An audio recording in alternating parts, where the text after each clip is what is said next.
Happy Wednesday, Locked On Women's Basketball fans. Team USA picked up its first win, and Locked On Women's Basketball picks up a win today. I'm joined by the one and only itsBTerrell. Locked On Women's Basketball starts right now.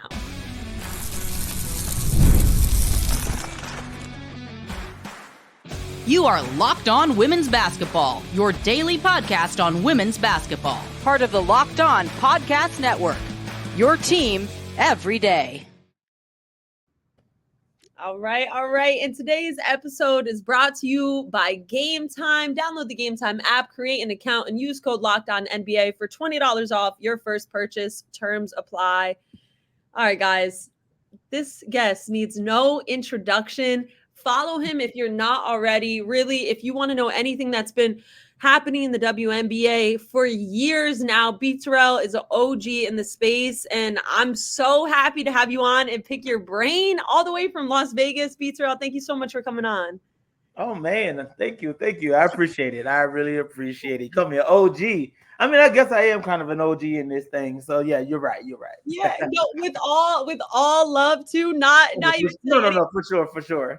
Like in the way where it's like you look at your resume and your digital creator popping on X, but formerly so many different platforms that have expanded this game and the reach of women's basketball. And there's just so many people. Like I'll look back on some of your work and I'm like, you're talking about Courtney Williams before anybody really is talking about Courtney Williams on a national level. Formerly Made for the W, Athletes Unlimited were ex-coworkers, I guess, in a way in that moment. Anscape, Slam, all of these different outlets. So, I mean, let's dive into it. Now, do you ever wake up and you're like, am I living in a simulation? Like this is, although there's a lot of work to do and it's not perfect, like it's kind of like a dream that you might have had in the past in a way. Yeah, that you're totally right. I remember when I started back in 2019, I had no journalism background at all. I was just really I was on Twitter just doing my thing.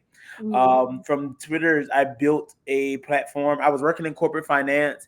I was with my previous employer for like 12 years, and I was just a basketball fan. Like I was a real basketball fan, and I started getting connected with a lot of different people, players and agents, coaches, etc., and different brands. And so someone approached me one day. They was like, "I think you'll be good at this." I was like, "I don't know. I can write, I guess. I studied English. I felt like I'm a pretty decent grammar buff." I was like, "But outside of that, I don't know the ins and out of journalism, whatever." And they're like, "Okay, we can teach you that." And it really has grown from there. It's really grown from there. And I was like, wow. And it hit me last week, actually, out here in Vegas, during Summer League. I was like, man, I'm from South Carolina. I'm from South Carolina, a small town. And I was like, I'm out here living in Vegas, doing what I love to do, doing sports, and being able to travel the world, really, all over the country. I've been internationally for basketball. And I'm really being able to just travel and do what I like to do and watch a game or watch games. Because I do more than basketball, of course, but it's just really just being able to be a part of this whole sports ecosystem and call it a career. And I'm like, I love it. I really, really do love it. It's crazy. Like I so see that in your work too, the pictures you take, everything you post. And I want to know, South Carolina, some people might think of it as a football state, but what's so special about the women's basketball that comes out of South Carolina? Let me tell you, even the players who leave and go elsewhere, they're ballers. I grew up in a time where the majority of the female basketball players or the women's basketball players, I hate saying that, the women's basketball players at my school, I had a really up close and personal look at their growth, their start, their development, their growth, etc. A lot of my family members were women's basketball players, and so I was always around the women's game. I didn't play a lot. I didn't play, obviously. I wasn't, skilled like that, but I understood and I could see it, right? Mm-hmm. And then so I was always around the game. and then I went on to college, and then I grew up about 45, and I went to school about 45 minutes or so from the University of South Carolina. So during even some of my college days, I would go up to the campus in Columbia. We would go there on the weekends and stuff, because I remember before it was like really free to get in almost. Like you could go to a game and get a ticket for $5 maybe, or free. They would pass out tickets. And then Dawn Staley came. I think Dawn Staley got there my senior year of college.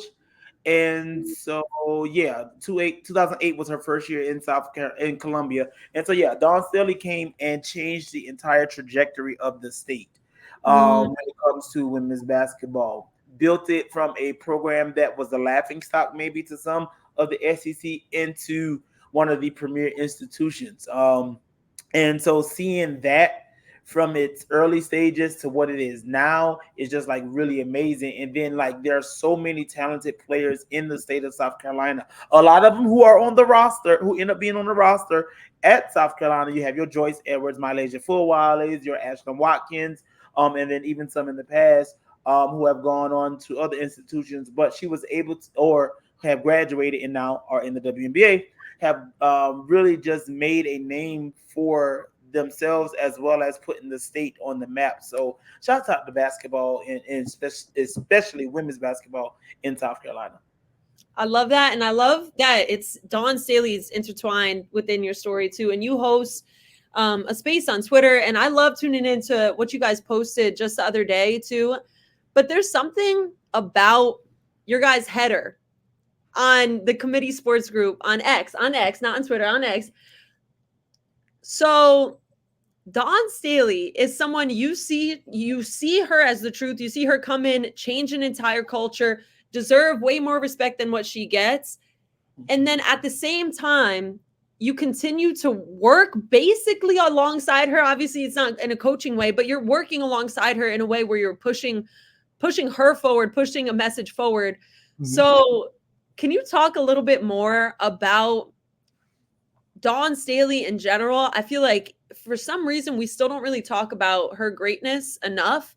And do you feel like there's anything that people are missing in what she's putting out, like in terms of basketball, but also just everything that she stands for as a person?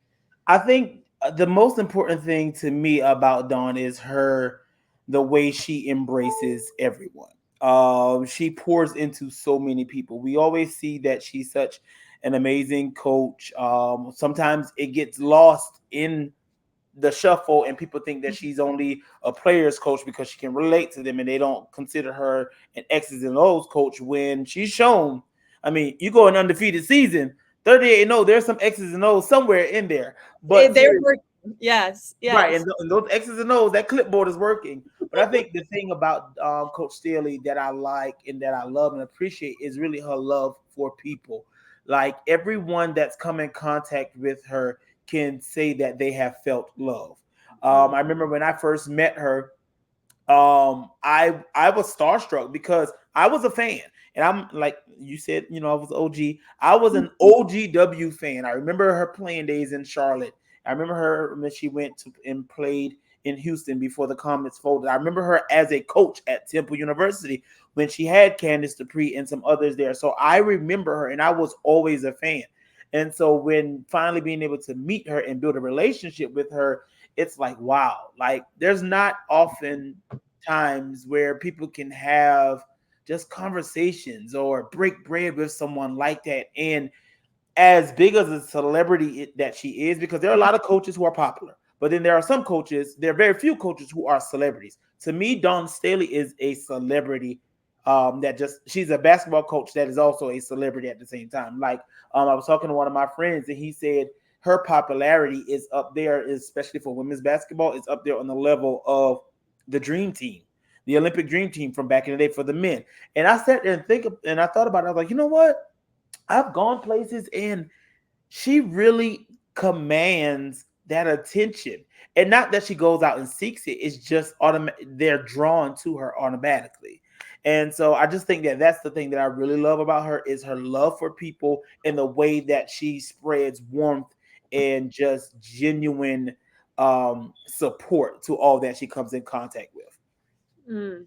We can talk about her forever. I also, in the next couple segments, I want to talk about WNBA All-Star, the content you're putting out from it. And this is Wednesday, so this is coming out the day after Team USA played its first game since playing Team WNBA and getting beat by them. So I want to talk to you about that. So guys, stay tuned. itsBTerrell, I'm so happy to have you on. So more Locked On Women's Basketball coming up right after this.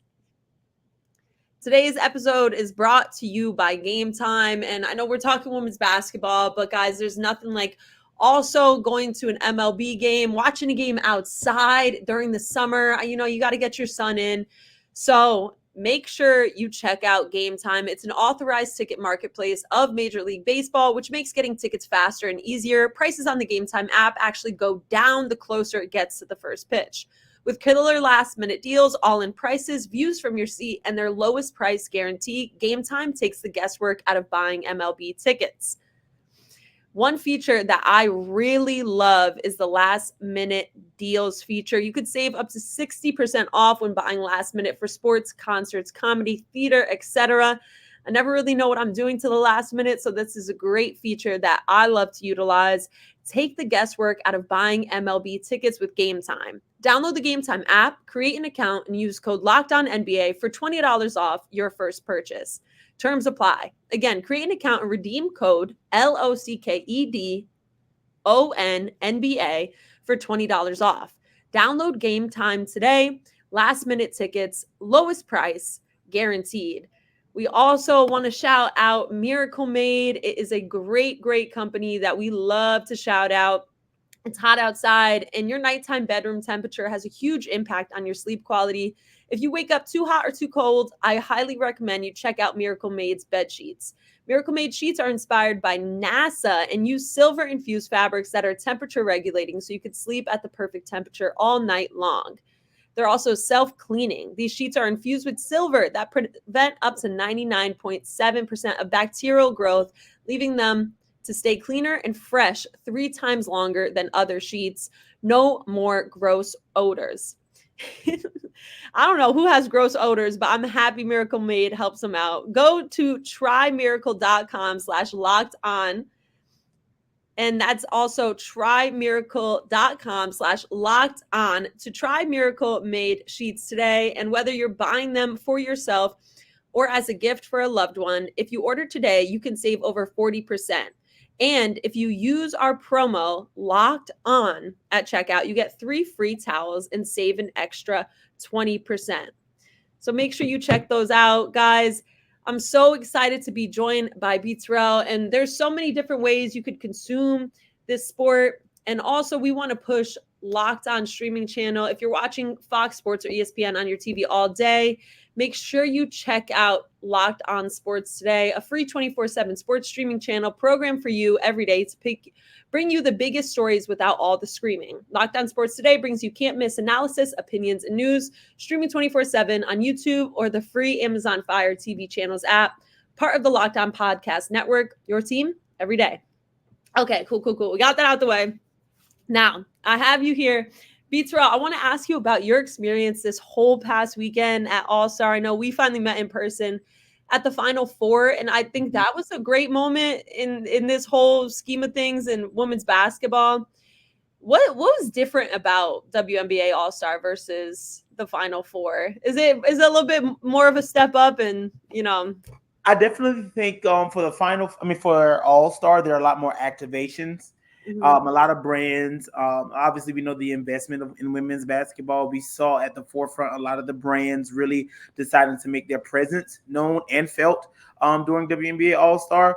And so I think there was a little bit more leeway, because I think when you talk about the Final Four, that's really more catered to me, to families and children and, college students versus a professional game. These are professional, these are adult women. And so you have your events like your wine tastings. Obviously, there were still events that were catered towards, the next generation, of course, as there should, but there are a lot more events that were catered towards adults. And so being able to see all of those activations take place in Phoenix, it was amazing. Phoenix is one of my favorite cities, even though it's very, very, very hot. I had a really good time.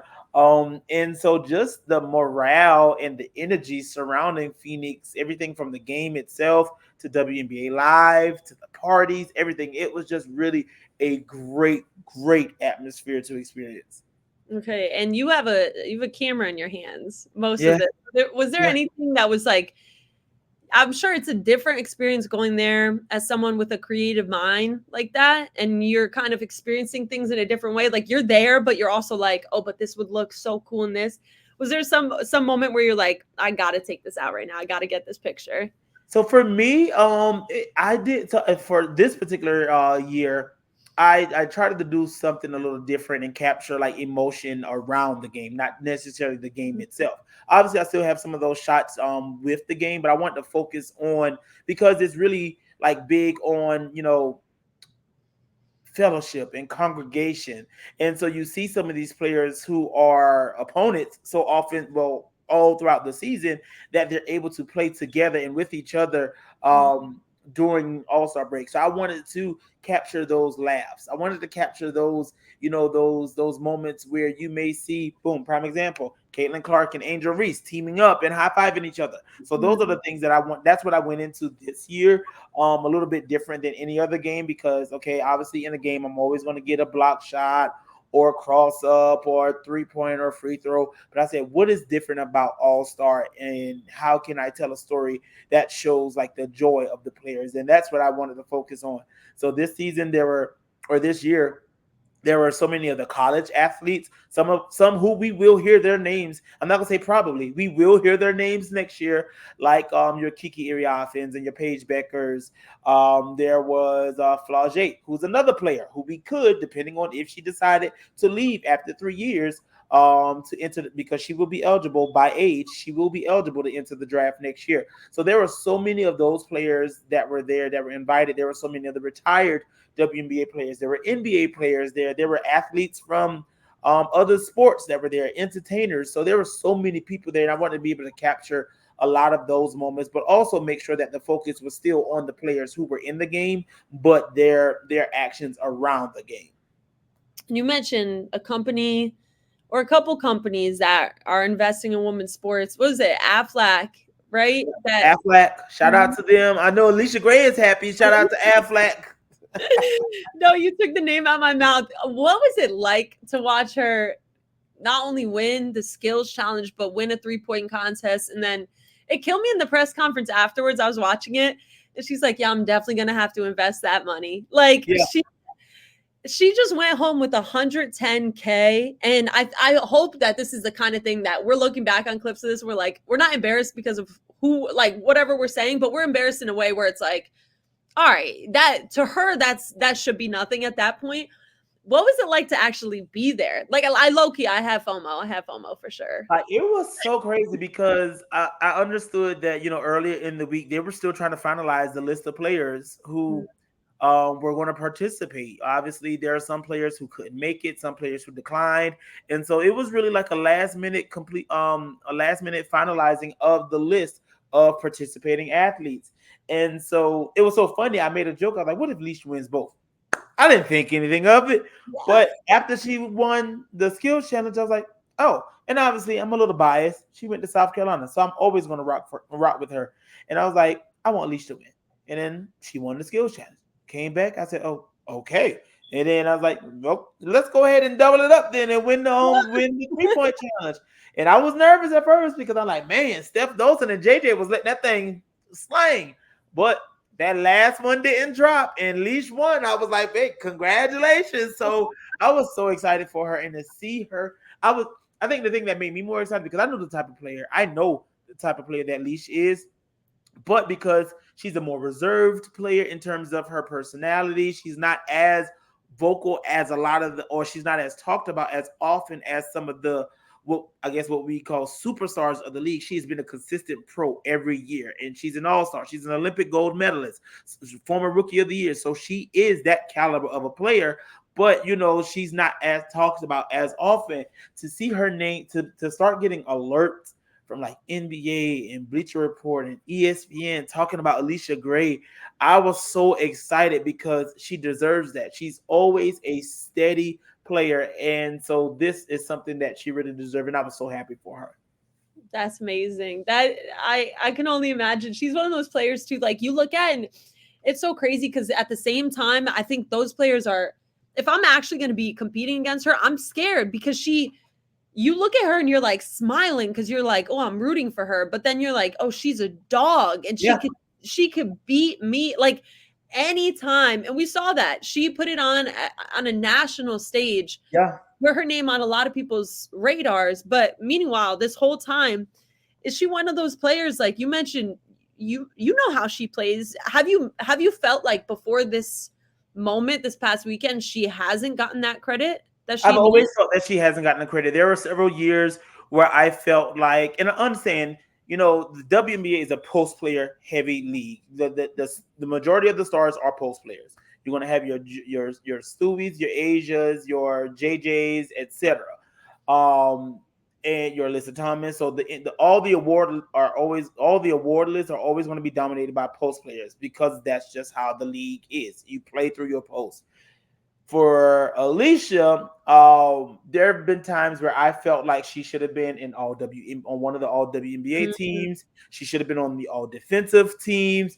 I think it was like 2 years ago, maybe, that I felt like she should have been a candidate for Defensive Player of the Year. Like she really, and then maybe her stats don't jump out in terms of steals or blocks as often, but she always will probably guard that opponent's best player. She guards multiple positions. She has a big frame. She gets those deflections, those blocks, those steals. And I've always felt like she's been a solid defensive player, a definition of a two-way player. She's good defensively and offensively. And I've always felt like she deserved more. But on every team that she's played on, she's always been like probably their second or third scoring option because she's always been on teams with someone who was a star. When she was in Dallas, she played with Scott. She played alongside Skylar, and then Liz Cambage came back her second, doing Alicia's second year. So she was behind Skylar and Liz Cambage. And then then they drafted Enrique. Of course, we know Enrique. The offense was centered around her, and then she got to Atlanta, and then her and Ryan to me are a perfect 1-2 punch. And so while Ryan may be their offensive leader, and especially while Ryan was out with injury, Alicia, messing up her name, Alicia is their go-to offensive player. And so I'm glad now that other people are able to finally see what I've always seen in her, and what hopefully, she gets her just due very soon. Yes, and I hope that check hits quick too. Oh, yeah. I have a couple more questions because I want to respect your time too. Another South Carolina player in a post-player league, and actually just in the WNBA, in women's basketball, we can't talk about it without talking about A'ja Wilson. USA beat Germany today, 84-57. Any surprise here? A'ja Wilson led not only in scoring, but also in rebounding, 19 points, I think 14 boards. And I think some people got, nervous, but you have A'ja Wilson on the team. Were you surprised to see her playing the way she was playing? No, not at all. And then I know a lot of people were like, "Oh, it's the time to panic." I was like, the same thing happened back in 2021. They lost to Team USA. I don't think that they went as hard as they could have. And a lot of times when you're that what the big goal is, and it's an exhibition game, you probably like, okay, let me not go too hard. Yes, you're competitors, but that's what I felt. Some people who are competitors like, no, you always want to go hard. I get that too. But for an all-star games are never really typically very competitive. I do think that the WNBA's all-star game is way more competitive than the NBA's. I mean, we all can agree on that, I feel like. But still, with their bigger goal that they have, being the Olympics and gold medal, I think that they just didn't go. And so they're like, okay, let's show the people. Maybe, we probably got some doubters out there. So I wasn't surprised at all. And you didn't even play. BG still didn't even play.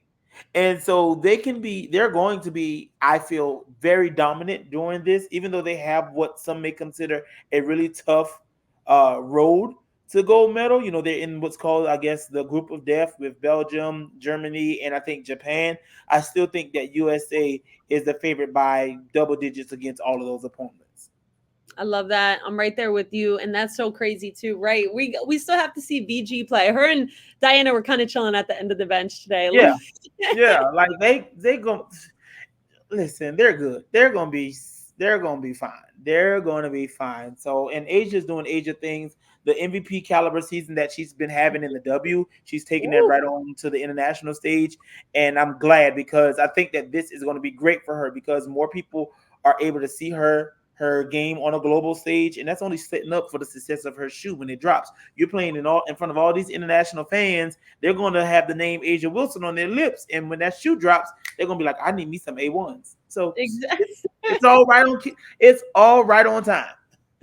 And my last question too, when we get back, because we're in a little WNBA pause right now, we got to focus on international stage. When we get back, will the Aces win it all? This year, I mean, I don't even know what to say. I would like to see them go for a three-peat, and I feel like that will cement them as a dynasty. But they're going to have, I think, a lot more competition this year. You see, there's New York is the top team, of course. There's Connecticut, how they're going to look now that they've traded for Marina Mabry. They got that scoring, that perimeter scoring. They already had it somewhat, but now they basically strengthened it. The Aces still have a roster spot that they could fill. So what are they going to fill that roster spot? Who knows? Will KB be? I mean, obviously, KB is still a young player, and she's still getting her footing in the league, but she's dealt with some injuries. Will she be a strong piece for them off the bench? Will Kate Martin be healthy, because she did get injured in that game, the game right before the break? Then who else? You have Seattle, who has some really good pieces. Obviously, they have the big. I can't even say a big three. They have like their big four. Big five. Their starting lineup is very good. I mean, Jordan Horson is making her mark there in that starting lineup. So they're a solid squad. So I think all of the top five teams, any of them could win. Or could one of these younger teams at the bottom of the standings probably, find their footing at the right time and make a push for it. You see what Indiana's doing. Could Chicago catch them slipping? Obviously, Chicago beat them right before the end of the break. I mean, the beginning of the break. So I do think they have the pieces, and Becky has shown that she can throw a little ripple in there, because nobody expected Sid Colson to contribute what she did in Game 4 of last year's finals. So is there something else in there that they could do? Will they bring that forth, or will they bring in that extra player in that could be that extra spark off the bench? I'm really interested to see if they can go for this three-peat. Obviously, I'm biased. I live here in Vegas. Asia Wilson is my MVP vote for the year already. No matter what she does in the second half, she's the MVP. So I would like to see them go for three, back to back to back. Ooh, okay, I see that. Of course, you got to be biased. I would be too. I have to get to a Vegas game. I can't wait. All right, so itsBTerrell. Join me, guys. Make sure you check him out on any social platform. Check out at the committee SG on X. And is there anywhere else you want people to look for your work and to find you, and anything you got coming out soon you want to shout out? I got a few things coming. Been working on some things soon. Had some content from All-Star that's going to be dropping. You can find all of that on everything is the same at itsBTerrell, itsBTerrell on TikTok, Instagram, and X. So you can find me on those platforms. And yeah, let's rock out. This second half of the year is going to be really fun, and I'm excited. And I think some good stuff is on the horizon. Oh, it definitely is. Man, thank you so much for coming on. This was such a pleasure. I love hearing your analysis. Always, like, there's a couple people I really trust with their opinion when it comes to like predicting and everything like that. So I appreciate you, because now there's going to be a lot more people too that have the right opinion. But yeah, thank you so much. I appreciate you. Good luck with everything, but we'll stay in tune. There's a lot to talk about. Yeah, for sure, for sure. I appreciate you for having me, and yeah, I'm whenever you need me back, I'm here. Hey, okay, we'll make Let's it happen. go. Thank you so much. itsBTerrell sure. was on Locked On.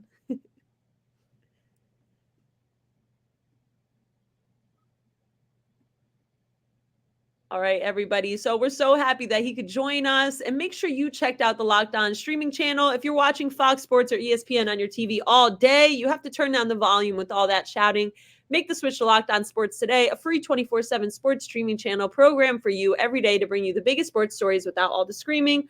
Locked On Sports Today brings you can't miss analysis, opinions, and news, streaming 24/7 on YouTube or the free Amazon Fire TV channels app. Part of the Locked On Podcast Network, your team every day. I'm Gigi Speer. I'll be back with you on Thursday, and we have a very, very special guest as well. So make sure you tune in and check out itsBTerrell.